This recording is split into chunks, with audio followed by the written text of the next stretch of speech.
বৃষ্টি বৃষ্টি বৃষ্টি করে প্রায় 12 থেকে 15 দিন পর একটি পার্সেল এসে পড়লো হাতে। পার্সেলটা অনেক দিন আগে অর্ডার করা হয়েছিল, তো বৃষ্টির জন্য আটকে গিয়েছিল।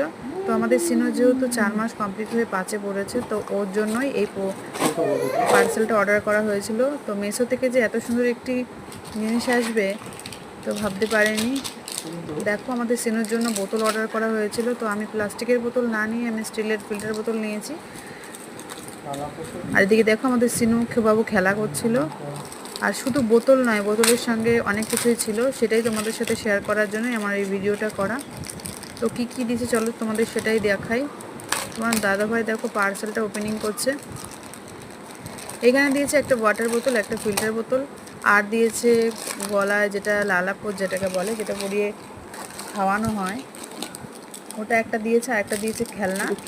আর এখানে যে ছোট্ট মতো তোমরা জিনিসটা দেখতে পাচ্ছ রিফিলের মতো, আর নিচে যেটা রয়েছে সেটা হলো জুসার, ছোট্ট একটা জুসার দিয়েছে, যার মধ্যে তুমি 3-4টে আঙুর কি ছোট কোনো কিছু দিয়ে জুস করে বাচ্চাকে খাওয়াতে পারবে। তো আমার তো খুব পছন্দ হয়েছে, তোমাদের কেমন লাগলো অবশ্যই কিন্তু কমেন্ট করে জানিও।